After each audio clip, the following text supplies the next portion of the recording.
Alors voilà, bonsoir. J'ai le plaisir d'accueillir Raluca Antonescu, Oliver Rohr et Pierre Ducrozet. Voilà, vous n'étiez pas dans le bon ordre. Je ne vous ai pas mis par ordre alphabétique, alors il fallait que je... Oui, je vais changer de place.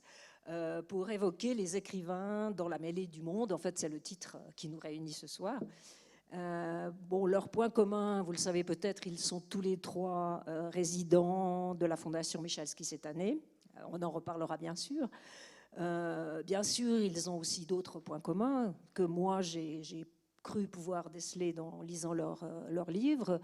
L'histoire, le thème de la dictature, de l'errance, une errance qui est aussi bien géographique qu'intellectuelle, me semble-t-il, et qui transparaît aussi bien dans leur œuvre que dans leur biographie. Alors bon, je vais vous les présenter rapidement, comme ça vous pourrez juger par vous-même. Alors je commencerai par l'ordre alphabétique cette fois-ci. Alors je vous présente Raluca Antonescu, c'est comme ça qu'on prononce. Vous m'excuserez si c'est faux. Vous êtes né à Bucarest en Roumanie, mais vous êtes arrivé en Suisse très jeune et vous avez grandi entre la Suisse alémanique et le canton de Vaud, puis vous vous êtes établi à Genève, où vous avez suivi une formation à l'école des arts décoratifs et à l'école supérieure des arts visuels de Genève. Et vous avez travaillé dans la vidéo, dans la réalisation de films, de documentaires, notamment à la RTS, je crois. Et puis actuellement, vous enseignez. Voilà. Alors, vous êtes aussi, vous êtes aussi bien sûr, et c'est la raison pour laquelle nous vous accueillons ce soir, vous êtes bien sûr écrivain. Vous écrivez en français, ce qui semble normal pour nous, mais peut-être qu'on peut en reparler.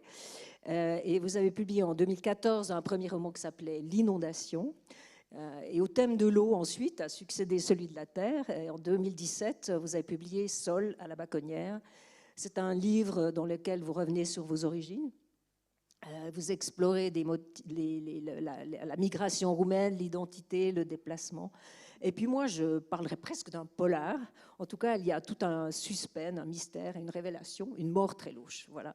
Alors peut-être, avant que nous présentions nos deux autres écrivains, dites-nous, vous êtes une écrivaine, vous êtes une femme roumaine, vous êtes une citoyenne roumaine, une citoyenne suisse. Comment vous voyez-vous ? Alors, j'ai perdu ma nationalité roumaine. En fait, ma nationalité roumaine nous a été retirée lorsque mes parents ont fui la Roumanie. Donc, c'était vraiment une mesure punitive. Et du coup, je suis restée pendant 20 ans en Suisse avec un statut d'apatride. Donc, ça veut dire pas d'identité, pas de nationalité. Et c'est à partir de 25 ans que j'ai eu une nationalité, donc j'ai eu une nationalité suisse. Et jusqu'à maintenant, voilà, c'est la nationalité que j'ai, que j'espère avoir jusqu'au bout. Et donc vous écrivez toujours en français, vous n'écrivez pas en roumain? Non, parce qu'en fait, j'ai appris 3 langues, mes 3 premières langues, dans un temps très court, de 10 ans. Et du coup, cette première langue, le roumain, je la parle et je l'écris comme un enfant. Ensuite, et je la garde comme ça, dans cette place-là. Et la deuxième langue que j'ai apprise, le suisse-allemand, qui était une langue où on a vécu dans un tout petit village complètement idyllique, avec la petite église, enfin vraiment un village de carte postale. Et c'est vraiment, c'est une langue que j'ai en partie perdue, qui est comme un peu ce paradis perdu de l'enfance. Et j'ai appris le français dès l'âge de 10 ans.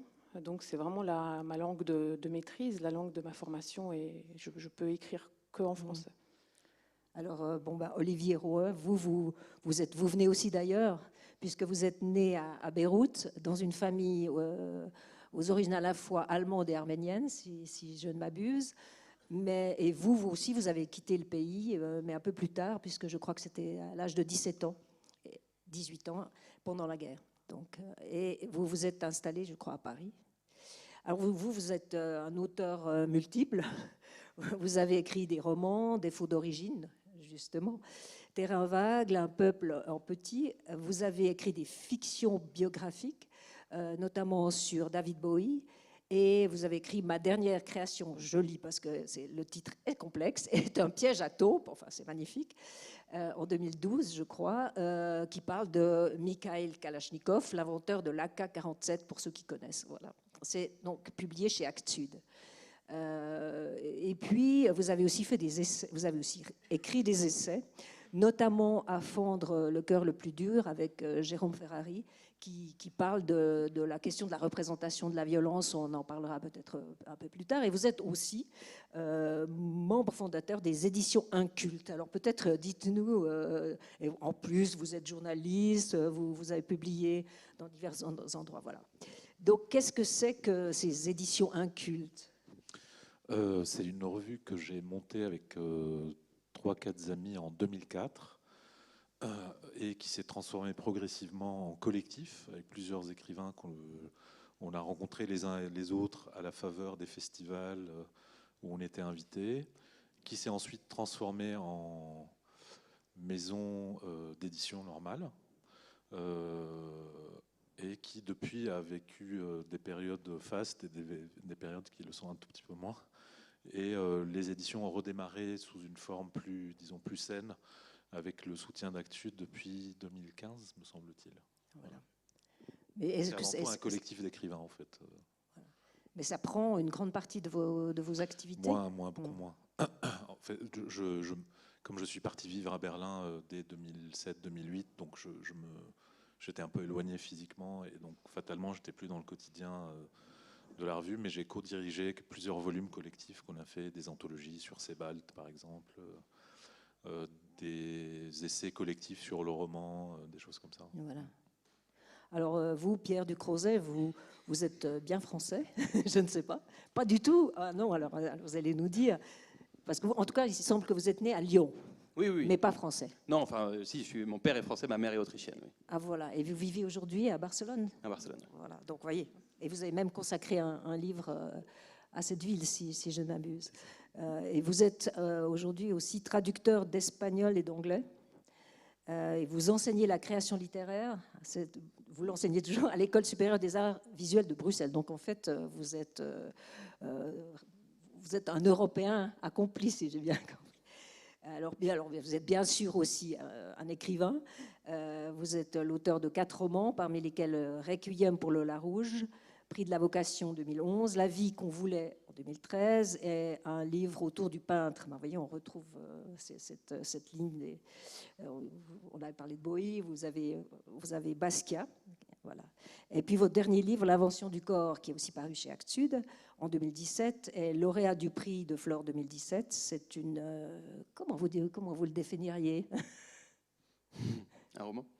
Un roman. C'est un roman, oui. Un roman qui parle de transhumanisme, de violence, un roman qui est en soi tout un voyage, quoi, et qui parle du corps, on y reviendra. Et vous nous avez confié ce qu'on n'avait pas dans nos notes, c'est que vous êtes en train d'écrire pour des enfants, du jeune public. Oui, j'ai souvent, pendant ces années, écrit des albums pour la jeunesse. Oui, je fais ça aussi. Et j'ai un projet de scénario aussi, de film. D'accord. Alors peut-être, maintenant, passons aux questions proprement dites. Voilà, justement, si on croit votre biographie et vos publications, on a le sentiment que les arts visuels, l'image de façon plus générale, occupent une place importante dans votre imaginaire. Et alors, comment se joue cette cohabitation entre les mots et cet autre langage? Peut-être Raluca Antonescu, puisque vous êtes dans les deux mondes. Alors, en fait, plus vraiment, puisque donc j'ai une formation artistique avec la aide, et après j'ai vraiment essentiellement travaillé dans la vidéo, dans l'image, en fait, très proche du cinéma du réel. Et mon travail vraiment voulait être dans la captation du réel. Donc ça veut dire que d'être un œil qui observe, qui capte, qui prend. Et en fait, l'écriture est arrivée parce que j'ai commencé à vouloir faire une narration. Et pour moi, du coup, c'était pas possible que ce soit en film, que c'était pas possible que ce soit en image. Et j'ai commencé à écrire parce que l'histoire que j'avais à raconter nécessitait cet outil-là. Et depuis, moi, par contre, je cloisonne, en fait. Depuis que j'écris, j'ai plus filmé, j'ai plus touché une caméra. Simplement, pourquoi parce que pour moi, c'est vraiment deux mondes. Et j'ai pas encore trouvé, j'aimerais bien, à un moment donné, trouver vraiment des passerelles, des mélanges. Mais pour l'instant, je vois pas. Et justement, j'aimerais être dans quelque chose qui... Voilà, je trouve le danger d'être dans une illustration ou simplement une démonstration. Donc voilà, pour l'instant, c'est vraiment l'écriture et je filme plus. Mais vous enseignez les arts visuels ou plus du tout? Oui, alors Voilà. Donc tout vous à avez fait. quand même cet aspect-là. Absolument. Votre métier, en quelque sorte, c'est celui d'enseigner les... Oui, maintenant oui. Mhm. Mais c'est vrai que je pense qu'aussi, j'ai peut-être arrêté de filmer quand j'ai réalisé que je commençais à regarder le monde qu'à travers... je ne pouvais plus être quelque part sans voir en fait l'image à travers l'œil d'une caméra. Et je me dis, bon, c'est peut-être le moment de changer, d'avoir un autre regard. Parce que j'avais vraiment... Toutes mes observations étaient toujours en me disant quelle image je vais pouvoir faire, quelle image je vais pouvoir prendre. Et maintenant, l'écriture m'a obligée à changer complètement mon point de vue, en fait. C'est vraiment un autre point de vue d'écrire. Et donc l'écriture n'était pas une passion ou une vocation d'enfance, en fait. Ou bien est-ce que vous avez toujours eu ce rêve, ce désir de vous exprimer par les mots? Alors, je pense que certainement, après, j'ai réalisé une évidence dernièrement. Je trouve assez fou comme des fois les évidences mettent du temps à nous percuter. Qu'en fait, écrire un livre, c'est prendre la parole. Et c'est vrai que pour moi, je pense que le fait que on nous a retiré cette nationalité roumaine, l'objectif était, donc je vous disais, c'était une mesure punitive, mais c'était aussi qu'en fait, on nous coupe la langue, on nous laisse plus parler du pays, en fait. Donc on nous enlève vraiment les droits du pays et en fait, on n'a plus le droit d'en parler. Et j'ai réalisé ça, voilà. Et c'est vrai qu'après, en étant longtemps apatride aussi, de prendre la parole, de quelle place je prends la parole, je pense que c'était pas possible avant un moment, en fait. D'accord. Et du coup, maintenant, voilà, c'est quelque chose que je construis. Et c'est vrai que le manquement à la parole est vraiment au centre de mon travail, en fait, de redonner les mots et redonner la parole. Et chez vous, en fait, bon, quand on lit votre livre, L'invention des corps, c'est très visuel. Il y a quelque chose, enfin, on a le sentiment que c'est très visuel. Vous avez écrit sur Basquiat. Comment se fait l'écriture? Est-ce qu'elle se fait par une récolte d'images ou une récolte de documents? Est-ce que l'image chez vous, j'imagine, ou bien est-ce que c'était d'abord le destin de Basquiat qui vous intéressait ou sa pratique de l'image? Oui, c'était bien sûr son œuvre que je voulais aborder.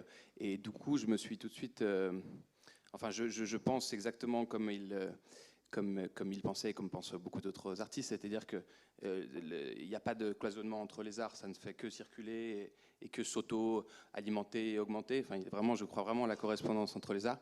Basquiat est un exemple parmi d'autres, mais il est très, très intéressant parce qu'il a constamment des livres ouverts à ses pieds quand il peint, dans lesquels il puise. On voit bien ses toiles, il y a des mots à longueur de tableau. Il y a le langage qui rentre, il y a la rue qui rentre, il y a la télé, il y a le monde entier, si vous voulez, et il écoute de la musique. Bien sûr, la musique est essentielle pour lui, il en joue.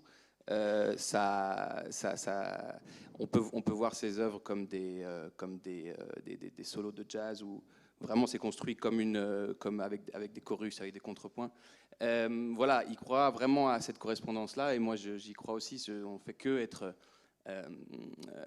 perturbé, contaminé, augmenté par la musique, par le cinéma, par mille choses. Donc l'idée de ce livre, c'était pas d'écrire la vie de quelqu'un, c'était de me laisser envahir par une pratique qui était celle de Basquiat, de sa peinture, et voir en quoi ça allait déformer mon écriture. Donc dans la phrase, on peut peut-être le voir, et puis dans la syntaxe, et puis dans la composition générale du livre, qui a été construite en regardant de très près l'étoile et voilà, en essayant de voir comment lui travaillait la forme et moi comment je pourrais travailler ma forme romanesque. Mais je ne vois pas de cloisonnement vraiment entre ces différentes pratiques-là.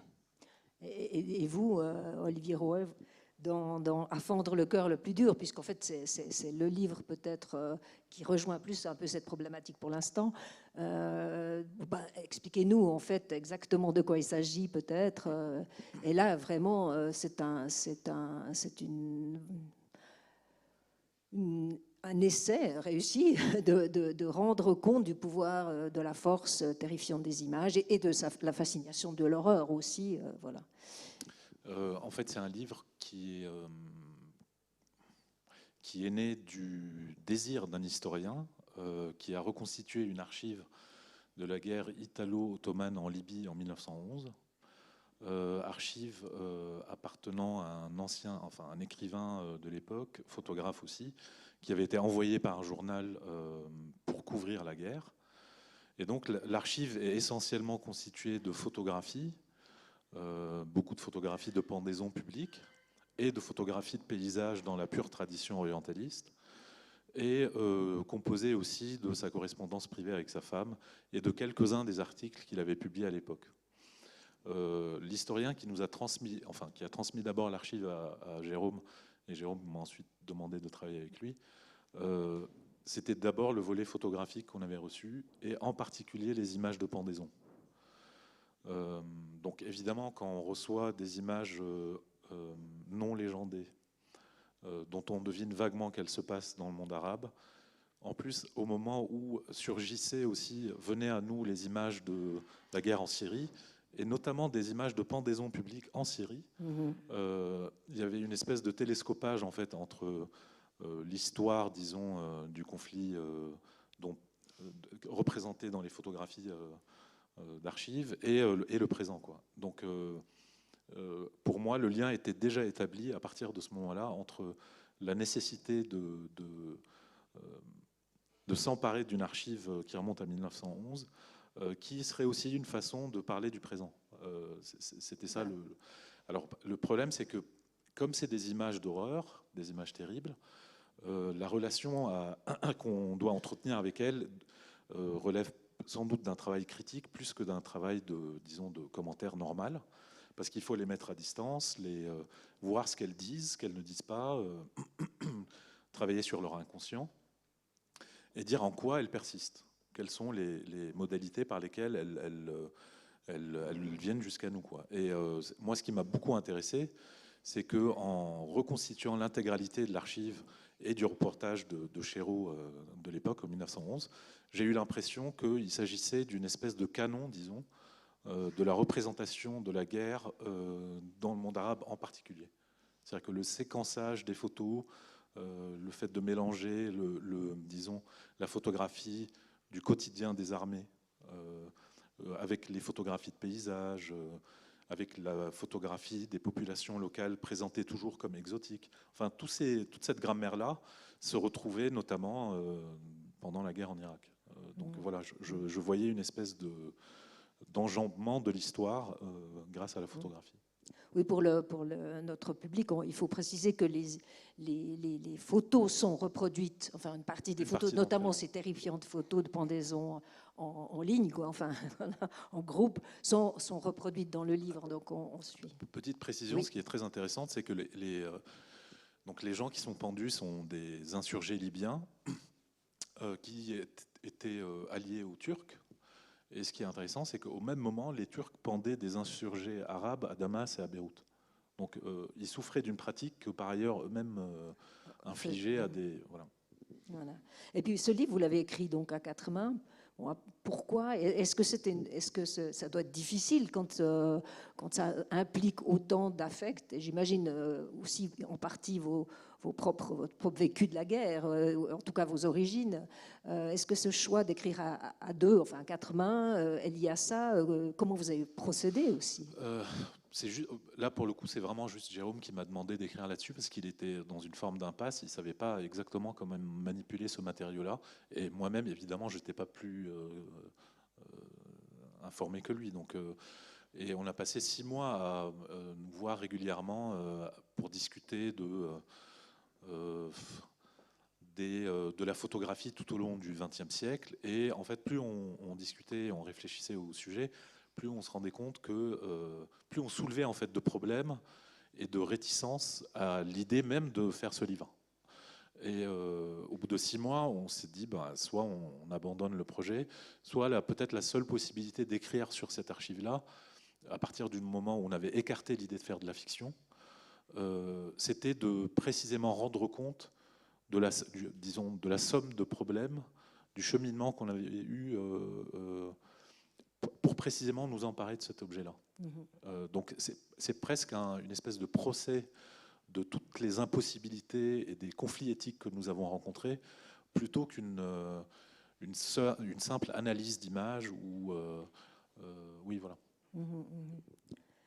Alors peut-être, justement, ce rapport au pays d'origine, peut-être qu'il y a quand même un lien comme ça. Raluca Antonescu, c'est votre deuxième livre dans lequel ou bien je ne sais pas si dans le premier déjà vous faisiez intervenir votre pays d'origine, enfin votre pays, quoi. Comment ça s'est passé? Est-ce que vous êtes bon? Maintenant, vous avez peut-être plus besoin ni de censure, mais enfin voilà, il y avait quelle part de besoin de raconter une saga familiale ou pas. Parce que le problème de tout ce qui est le rapport entre fiction et réalité, on le voit chez vous aussi, hein, par rapport à Basquiat, par rapport aussi à tout ce dont vous êtes. On parlera plus tard de l'invention des corps, puisqu'en fait là aussi il y a tout un rapport de documents par rapport à la fiction. Alors chez vous, comment est né ce livre qui s'appelle Sol et qui décline ses chapitres en fonction des différents matériaux, l'argile, la terre, le calcaire, le mus. Voilà.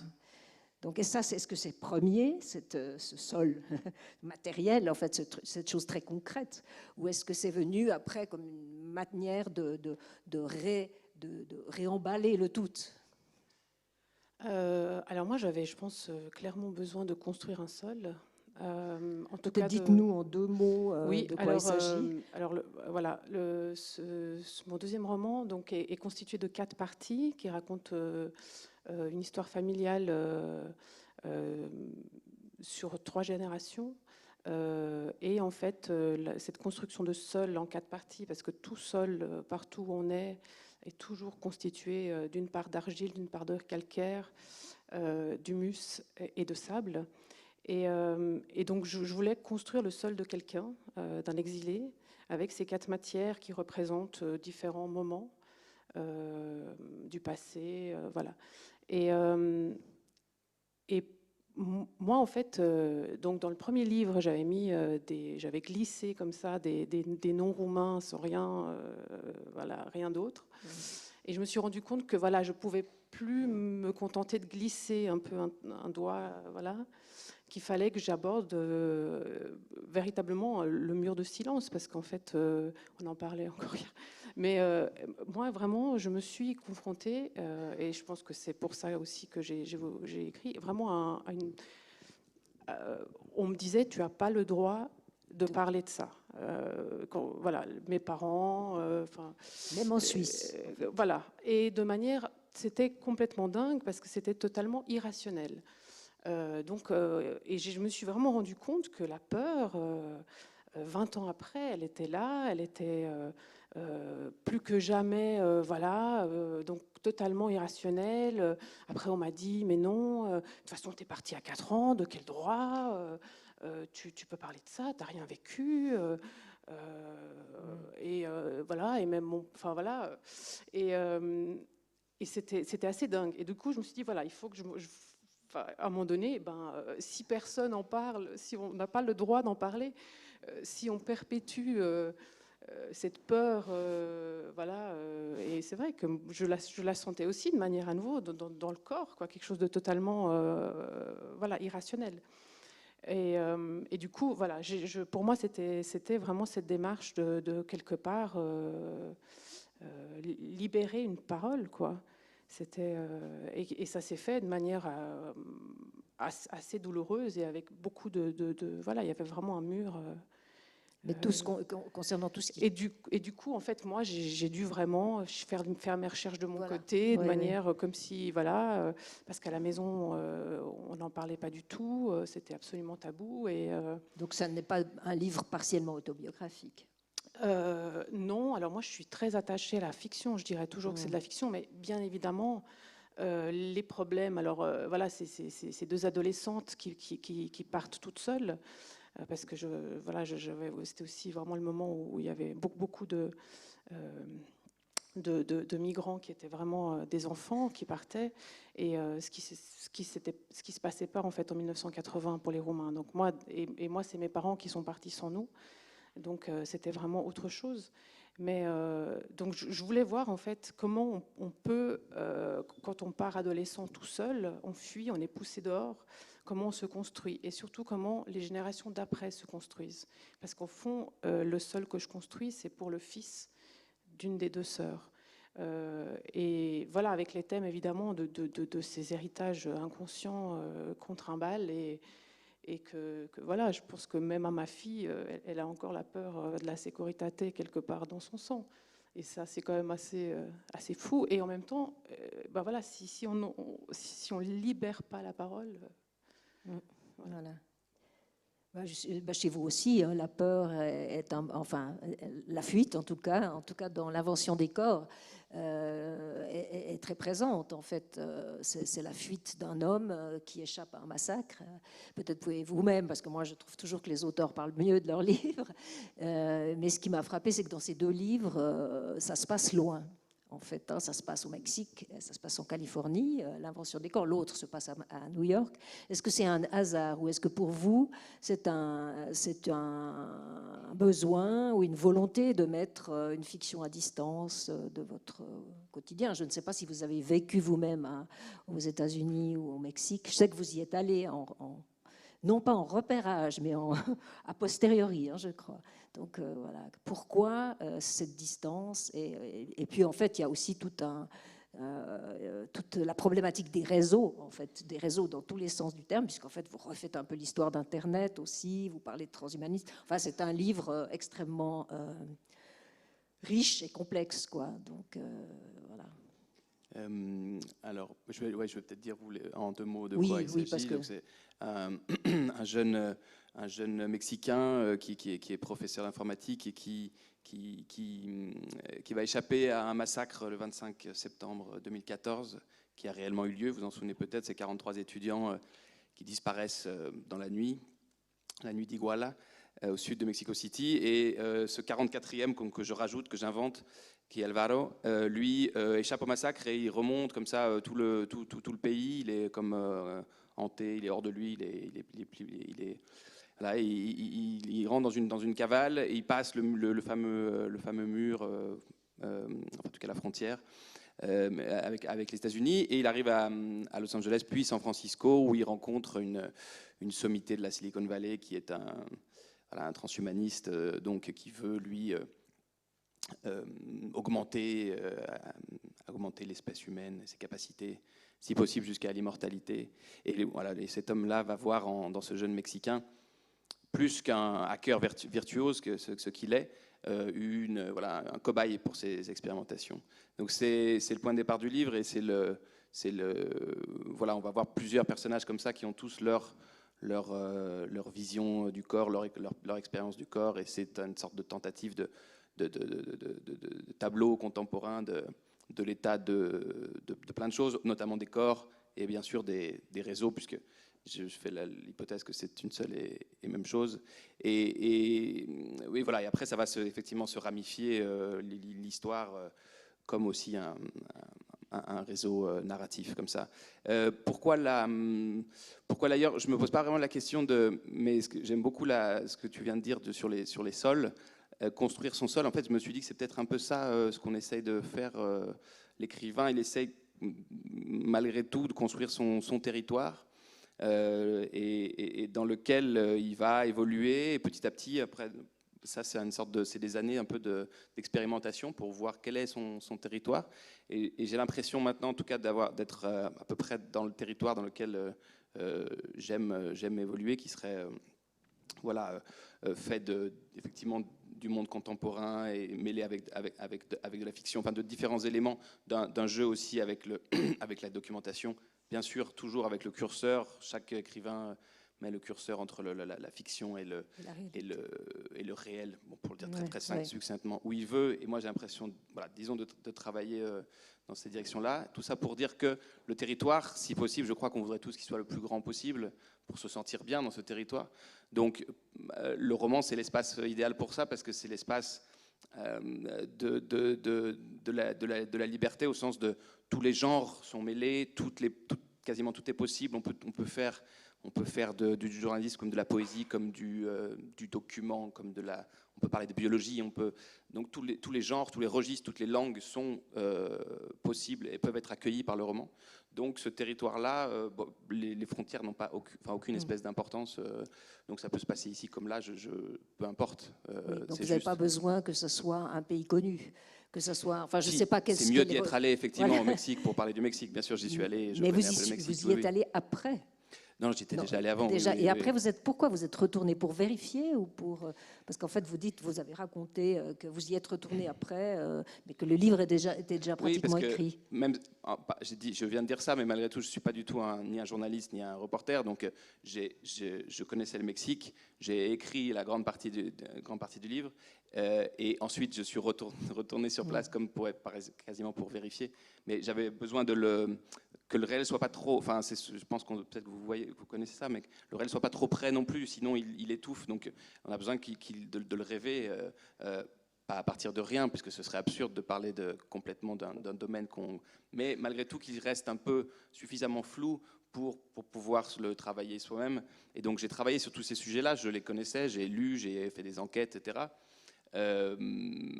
Mais c'était bien aussi de laisser un peu je suis allé à Iguala, mais j'y suis allé après, et ça m'a permis de finir le livre, de mettre les dernières touches, mais j'avais quasiment déjà écrit le livre. Okay. Alors bon, vous parlez des nouvelles technologies, vous nous parlez dans ma dernière création est un piège à taupe. D'ailleurs, peut-être vous pouvez nous expliquer quand même un peu ce titre de la Kalachnikov. Alors, je crois que ce livre est présenté comme un roman et non comme un essai. Donc, voilà, quelle est la part là justement du mélange. Et d'ailleurs, pourquoi, comment, bon, on peut comprendre comment cette arme peut fasciner. Enfin voilà, de quelle fascination, de quelle horreur est né ce livre, qui est un petit livre. Oui. Enfin, un petit. Mais aucun jugement de valeur, mais en pages. Il est né de plusieurs choses, c'est que, mais disons deux principales. La première, c'est l'omniprésence de la Kalachnikov dans l'espace public en Europe, en tant qu'image. Oui. Donc là, on part peut-être d'un rapport inversé, d'un objet qui circule tellement qu'il devient image. Et j'étais extrêmement troublé de revenir d'arriver de Beyrouth et de progressivement voir dans les films, dans les journaux, dans les affiches du métro, dans les jeux vidéo, la présence de cette arme dans un espace en théorie pacifié. Et donc je me demandais quelle sorte de continuité s'instaurait entre l'état de guerre et l'état de paix à travers l'existence spectaculaire de cette arme.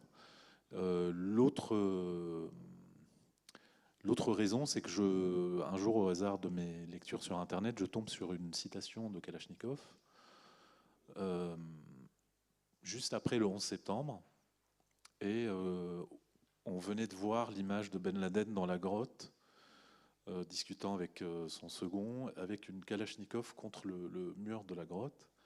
Et donc le journaliste demande à Kalachnikov, mais vous pensez quoi de l'usage en fait de votre arme par des terroristes? Parce qu'il y a la question qu'on a posée depuis toujours en fait aux grands ingénieurs de l'armement ou à ceux qui ont conçu l'arme atomique. Et sa réponse était assez incroyable. Il a dit, et là je cite de mémoire, les terroristes ne s'y trompent pas puisqu'eux-mêmes ont choisi l'arme la plus fiable. Et je me suis c'est dit, ce que vous montrez. Voilà. Et en fait, je me suis dit, la forme de bêtise qui s'exprime dans cette phrase, c'est le goût du travail bien fait, mérite d'être éclaircie parce que je me disais, comment c'est possible qu'un type qui a eu un tel génie pour la construction d'une arme, létale certes, mais c'est un génie de l'ingénierie, quoi. et exprimer une telle bêtise morale en même temps. Et en réalité, il ne s'agit pas d'un paradoxe, mais d'une condition. C'est-à-dire que... C'est la citation de Kalachnikov qui est arrivée à vos oreilles. Elle arrive en retard. C'est normal, quand elle arrive, ça fait toujours. Et en fait, je trouve que pour pouvoir consacrer sa vie comme lui, il l'a fait, une fois qu'il l'a inventé, il a passé toute sa vie à la perfectionner et à inventer d'autres armes. Il en a inventé plus de 200 ou 300, et il regrette d'ailleurs que d'autres n'ont pas eu le même destin. Mais toujours est-il qu'il a consacré sa vie à perfectionner la Kalachnikov. Et je me suis dit, pour pouvoir autant se donner à un objet de morbide comme celui-là, il faut cette bêtise morale. Il faut se dire, je ne me pose pas la question de son usage, de ses conséquences, et je me consacre entièrement à la question technique de son développement. Et c'est presque la même chose pour l'écriture. C'est-à-dire, les questions éthiques se posent évidemment dans le geste d'écrire, mais aussi il faut les suspendre, ou en tout cas elles se suspendent d'elles-mêmes à partir du moment où on rentre dans la technicité d'un texte. Et je trouvais que c'était une espèce de dimension secrète du livre. Je vous le dis maintenant, hein, au moment où je l'écrivais, je ne pensais absolument pas à ça. Mais, je trouve que ça va faire rire la dame là-haut. En fait, je ne me suis pas énormément documenté pour ce livre, mais j'avais lu notamment son autobiographie, et le titre de son autobiographie, c'est « Ma vie en rafale ». Et elle n'a aucun intérêt. C'est-à-dire, une fois qu'il invente, enfin, il a une vie un peu rocambolesque. Oui, parce que quand même, c'était un exilé. Enfin, voilà, un fils de goulag, il a été envoyé au goulag. Oui. Mais une fois qu'il s'est échappé, qu'il est rentré dans l'armée en falsifiant ses papiers, etc., une fois qu'il a inventé l'arme, sa vie devient extrêmement sédentaire et sans intérêt, quoi. Qu'est-ce qu'il disait? J'aime la chasse et les femmes. Enfin, troisième, les femmes. Voilà. Donc c'était un personnage assez réactionnaire dans ses déclarations. C'était oui, un type un peu oui, pas très intéressant, disons, hormis cette espèce de génie inexplicable pour la destruction, quoi. Et la phrase de mon livre, Ma dernière création est un piège à taupes, est également tirée de son autobiographie, où une fois à la retraite, parce qu'il a été obligé d'aller à la retraite, il a continué d'inventer des engins de mort, donc des pièges à taupes, enfin, c'est un type qui ne pouvait pas s'arrêter de courir, quoi. Mais donc son génie d'ingénierie était incompatible, tu dis, avec non, c'était la condition. Pardon, c'était la condition. C'était pas possible, tu penses, je pense à que tes yeux, sans la... consacrer 50 ans de ta vie sans à construire une arme dont tu voyais qu'elle circulait partout dans le monde, qu'elle était à 100 millions d'exemplaires, qu'elle avait fait, hormis l'arme nucléaire, le plus de morts dans le monde, et que tu tires une fierté à la fin de ce truc-là, c'est que tu as largement éteint toute interrogation morale dans ton travail. Depuis le début. On est dans un festival qui parle de l'engagement. Alors peut-être, je vous poserai cette question. Quel rapport pour vous entre l'écriture et l'engagement? J'avais une question annexe, peut-être pas tellement annexe, mais est-ce que pour vous, l'écriture est une maison? Est-ce qu'on peut écrire partout? Ou est-ce que, parce que je vous la pose cette question puisque vous êtes justement en résidence, est-ce qu'on écrit de la même façon quand on est dans un lieu plus isolé comme ici? Ou est-ce qu'on peut écrire? Est-ce que chez vous, vous êtes venu pour écrire? D'une part, quel est votre projet ici? Est-ce que écrire, est-ce qu'on a besoin d'être chez soi? Est-ce qu'on a besoin d'être un lieu particulier? Ou est-ce que l'écriture se suffit à elle-même, qu'on est bien partout? Enfin, est-ce que c'est une patrie ou une maison?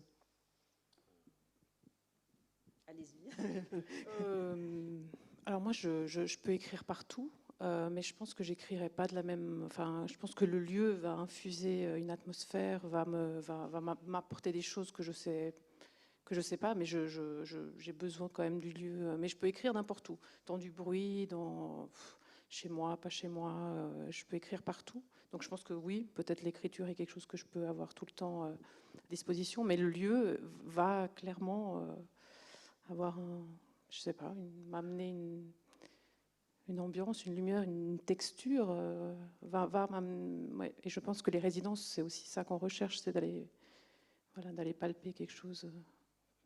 Mais je sais pas pour vous. Oui, parce Tu que nous- vous tu avez nous eu parlais d'autres de- expériences de résidence. Tu nous parlais de ton château. Château à Blois, il nous en a Non, On va pas en parler, ça. on va Mais, pas. non, contrairement à Raluca, moi, je peux pas écrire partout avec du bruit. C'est des conditions extrêmement, comme une espèce rare. J'ai besoin de conditions climatiques très particulières pour pouvoir m'y mettre. Et il faut que j'arrive comment dire, domestiquer le lieu où je suis et à installer un certain nombre de rituels pour pouvoir m'y mettre. Euh, et l'avantage d'être ici, c'est que, on en parlait tout à l'heure, c'est que ça autorise cette chose-là, c'est d'appropriation qui permet ensuite qu'il y ait une espèce de matérialisation du processus d'écriture lui-même, en fait. C'est s'approprier un lieu de parole, par exemple. Et aussi, le fait d'avoir d'autres résidents permet de s'échapper un tout petit peu de la solitude parfois pesante qui vient avec l'exercice d'écriture. C'est à ça que je faisais référence quand j'étais en résidence dans À le Blois. château de Chambord, quoi. À Chambord, pardon, oui. Blois, c'est trop petit. Chambord, c'est mieux. Et par exemple, les repas qu'on fait une fois par semaine ici ou tous les midis, même si on se parle 5-10 minutes, c'est des respirations en fait qui permettent de mieux replonger ensuite dans le travail. On a tous envie de demander en fait l'asile en Suisse. Hein. Oui, mais c'est fait déjà, ouais, j'ai déposé le dossier. Et alors moi, pour vous? Ouais, je peux travailler partout, disons dans beaucoup d'endroits, mais c'est surtout sur la qualité du travail en fait, quoi. Plus que la texture, c'est plus sur le silence et ces conditions parfaites ici qui permettent un travail de bonne qualité et long sur un long durée.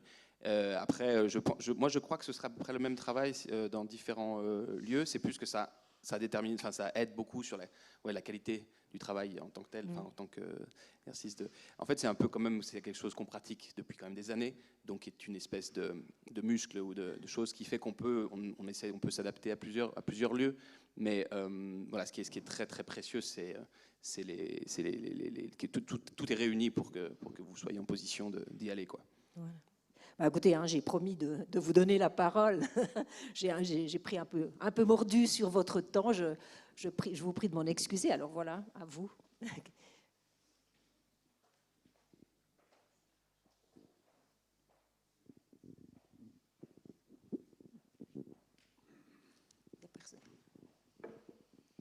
Le micro arrive.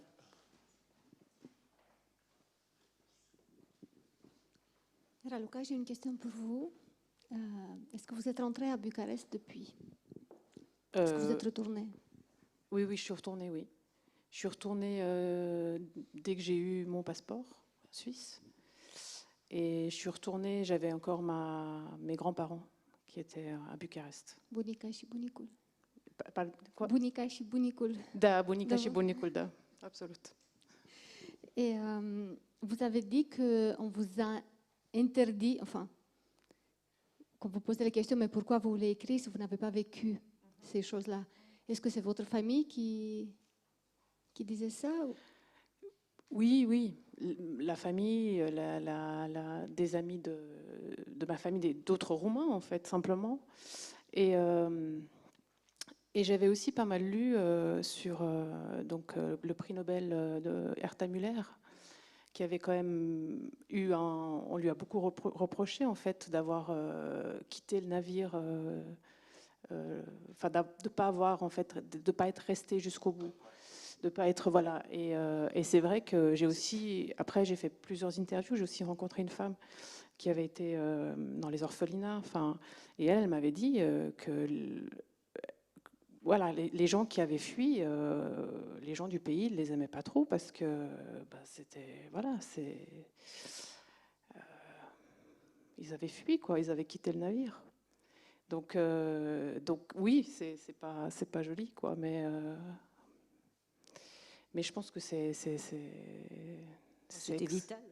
Hein? C'était vital de partir.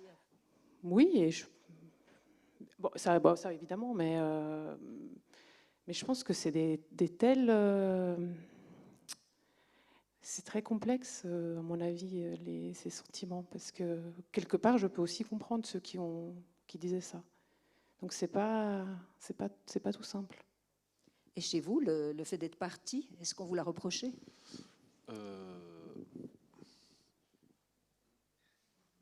Pas vraiment, parce qu'en fait, moi, j'ai été plutôt chassé que par... Enfin, comment dire, quand j'habitais à Beyrouth-Ouest, on a été obligé de partir parce que j'étais allemand et c'était la période où on enlevait des ressortissants étrangers. Donc, en gros, on a été chassé de chez nous.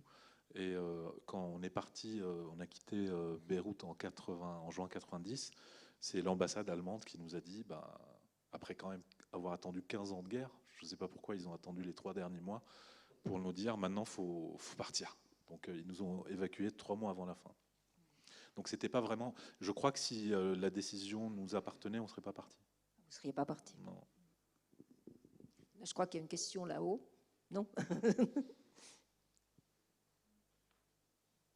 Non, mais c'est juste, j'amène une petite. Je pense que justement, ça, la décision de partir, elle est. Oui, il faut rappeler juste parce que le discours sur la migration en Europe, surtout, je ne sais pas comment ça se passe en Suisse, mais en France, on a l'impression que les migrants traversent la Méditerranée, prennent des risques mortels pour toucher le RSA, et qu'en fait, c'est une partie de plaisir de partir de chez soi parce qu'on va pouvoir toucher des allocations en Europe. Et je pense que les gens ne se rendent pas compte enfin, en Europe, parce que c'est un espace pacifié, on a tendance à minorer ou sans doute à ignorer ce que les gens abandonnent en partant, en fait. C'est jamais un choix. Même un pays en guerre, en fait. On n'a pas envie de le quitter.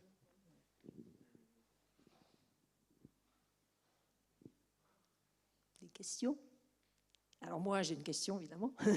Non, j'aimerais que vous nous disiez un peu sur quoi vous allez travailler, puisqu'en fait, vous êtes tous les 3 pour 1 mois, pour 2 mois, enfin, tout dépend de chacun. Chacun a un projet spécifique qui va développer ici. Alors, j'aimerais bien que vous nous parliez un peu, peut-être, de sur quoi vous allez travailler. C'est à Montricher, à la Fondation Yann Michalski. Alors, bien, je travaille. Mon précédent roman était sur, donc, en gros, la relation de l'homme à son corps. Et là, c'est la relation de l'homme à l'extérieur, au monde, à l'espace, au territoire. Et c'est en partant de la base qu'il est entièrement à réinventer.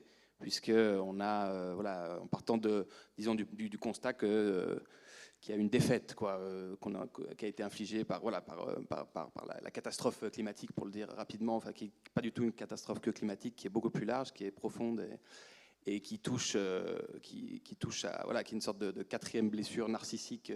L'homme s'est autodétruit et a détruit son espace pour aller très très vite. Et comment on peut là-dessus refonder un lien qui a été distendu, rompu avec le monde. Donc c'est la base et c'est l'histoire de plusieurs personnages en 2016, 2017, 2018. Donc je parlais de territoire tout à l'heure, c'est pas le prolongement du territoire, mais un petit peu quand même de mon dernier roman, avec cette tentative de penser le monde contemporain dans l'espace du roman et de penser sa forme de ce roman aussi, comment elle évolue en fonction de ces questions-là. Donc pour vous, le roman est une manière de repenser le monde, de refonder le monde. Oui, il peut être ça, il peut être plein de choses et en tout cas, moi, ce qui m'excite beaucoup, on entend là on a des choses très très différentes. On peut dans cet espace-là tenter mille et une choses et donc il n'y a rien il faut pas se limiter, disons, ni en genre, ni en question, ni quoi que ce soit. Après, vous parliez d'engagement, etc. C'est pas du tout, c'est l'espace de l'ambiguïté aussi, le roman. Donc il n'y a pas question vraiment d'engagement politique. C'est plus la question politique est évidemment au centre du roman puisqu'il est dans le monde par définition. Enfin, il n'est pas hors du monde. Donc voilà, bien sûr. Mais toujours, ça c'est des questions générales là que j'expose. Mais ensuite, c'est l'espace de puissance qui sont des personnages qui s'affrontent et qui interagissent. Mais pas d'engagement clair. Et alors vous, sur quoi allez-vous Raluca Antonescu, sur quoi allez-vous travailler? Alors moi, je travaille sur un 3e roman qui va être dans la veine du nature writing, donc quelque chose de vraiment une saga familiale confrontée à un empoisonnement qui se transmet de génération en génération. Voilà. Donc quelque chose où vraiment j'ai envie. J'ai toujours eu dans mes 2 romans précédents l'intrusion du sauvage qui vient vraiment chaque fois briser quelque chose en vase clos. C'est toujours ou un insecte ou une plante ou un animal qui vient. Et là, j'aimerais bien que ce troisième livre soit envahi un peu. J'ai envie de le voir un peu grouiller, un peu ramper. Donc on verra. Oui, donc je travaille. J'ai envie de travailler sur cette intrusion. Mais vous êtes venu là pour écrire le début, pour faire des recherches, pour... non, je suis... Vous en êtes à quel stade ça fait 1 an et demi que je travaille dessus et j'ai pu partir. Là, je reviens 3 mois en Argentine pour récolter pas mal de matériel en ce qui concerne la reforestation. Et du coup, là, je suis vraiment... Je dois fermer tout et travailler, mais j'espère que d'ici à la fin du mois, j'ai quelque chose qui commence un premier jet. Voilà. Et vous, alors, quel est votre projet ? Je travaille sur un... En fait, j'ai entendu parler d'un fait divers qui a eu lieu dans un village au sud de Beyrouth en 2010. Un travailleur égyptien a été accusé de meurtre et le village où il vivait le lynche. Et en voyant les images de sa pendaison, etc., je n'ai pas pu m'empêcher de penser à la guerre civile. Donc le livre, qui n'est pas vraiment un roman en fait, tresse les images de la guerre civile avec l'image du lynchage de cet homme-là. Et la raison pour laquelle il me semble que l'image du lynchage contient toutes les images de la guerre civile, c'est parce que précisément ça revient un tout petit peu à ce que tu disais, c'est-à-dire que les gens qui ont fait la guerre, les seigneurs de la guerre au Liban, gouvernent aujourd'hui. Donc la parole